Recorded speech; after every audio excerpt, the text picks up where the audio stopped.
Hey everyone, welcome to Mr. U's Reviews. Today I'm reviewing the new film in the DCEU, The Suicide Squad.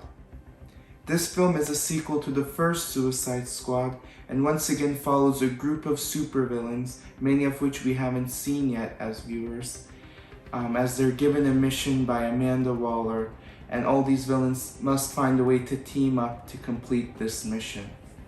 Let's start off with the cast of this film because that's one of the strongest aspects here.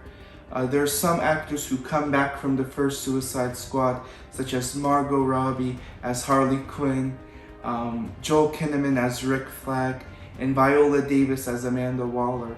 And once again, they give great performances as these characters. But where the cast really stands out, other than the actors coming back, is really just with the new characters, the new actors coming here, such as Idris Elba, John Cena, Daniela Melchior, David Dastmalchian, and Sylvester Stallone, who voice acts here, which was a great surprise. And the reason why the acting is so strong is because each individual actor really brought their character to life on screen.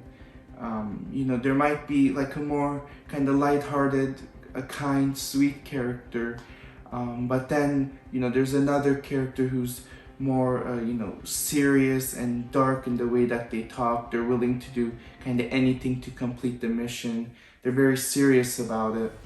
So seeing all the different kind of character types, personality types was really exciting, especially when each of these characters, they come together as a group, and that the cast really paid off in the end because of that. Now let's talk about James Gunn, who directed and wrote this film, and in the past he's directed and written the first two Guardians of the Galaxy movies, and he's planning on doing the third one for Marvel, and now here he's doing a movie for DC. So he's had an impact on both kind of comic book worlds. And once again, just like in the Guardians movies, he knows how to flesh out obscure and silly characters so that the audience actually feels for them and kind of understands them. Like there's character here, King Shark, voiced by Sylvester Stallone. And he's just a shark dude walking. He's kind of simple-minded. He just eats people and stuff, and it's really gory and everything. But you kind of feel for him during certain aspects here. James Gunn really knows how to flesh these just weird characters out. And there's the Polka Dot Man, who on paper, when you hear about him, just sounds super silly, like how is he a villain? But then again, he's really developed well here, and the same goes for each character in this group. And with the directing, it actually feels a little different than the Guardians movies. It's similar in that there's kind of little comedic elements here and there, but this film is much darker, and it's rated R and everything, and it's gory. So it was nice to kind of see a little bit of a different film from him, and he did great once again. There's just two little aspects with the writing that I think could have been improved. Similar to the first Suicide Squad movie, in the beginning of this film, characters are developed through someone just telling the audience about them or telling a character about them. And in the first Suicide Squad movie, that's really how they developed most of the characters. Over here, they developed them a little bit like that, and I wish they could have just showed the characters more, develop them that way just through their actions. And luckily throughout the rest of the film you get that. You see them develop over time through their decisions, through their actions. But I think in the beginning they could have just showed instead of told. And kind of late in the first act of the movie, there's a major character separated from the group. And I just wish that character wasn't separated from the group. It would have been better just to keep the group together and go on the mission together for the whole movie. So those are just two aspects with the writing that I think could have been improved. But overall, James Gunn did a wonderful job here. I would also like to talk about the visual effects in this film because they were very well done.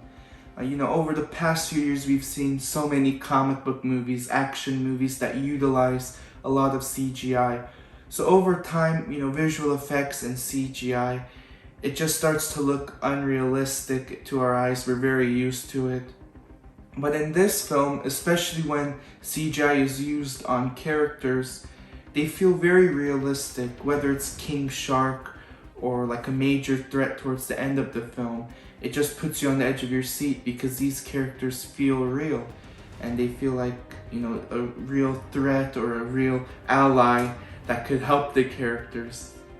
So that was just one thing I wanted to mention because it really stood out in this film. Overall, The Suicide Squad was a dark yet fun and enjoyable comic book film.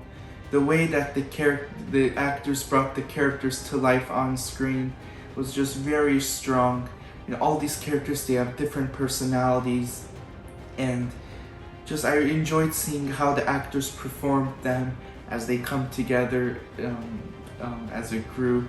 It was just exciting to see. And James Gunn writing and directing this film was a great choice because he knows how to flesh out these bizarre and on paper silly characters and bring them on screen for the audience to kind of feel for them and understand them more and root for them when they're trying to complete their mission. So it was he was an awesome choice, and the visual effects I thought were strong. They looked quite realistic, especially when used on characters. So that's always a plus with these big budget action movies. There were just two things that I think could have been improved with the writing. Just in the beginning, when characters are introduced, the audience is mostly told about them than really showing their decisions and their actions. But luckily later on in the film, you see them grow as characters through their actions. So it is shown to the audience later, but maybe it would have been better just to do that from the beginning. And also, there's a major character separated from the group in the end of the first act of the film. And it might have been better just to kind of keep that character with the whole group and just see them together for the whole film. But those are really just two things that could have been improved in a very enjoyable and exciting film. So I give The Suicide Squad a B+. Thanks for watching. Make sure to like and subscribe. And as always, don't forget your popcorn. Until next time, from Mr. U to you, stay tuned.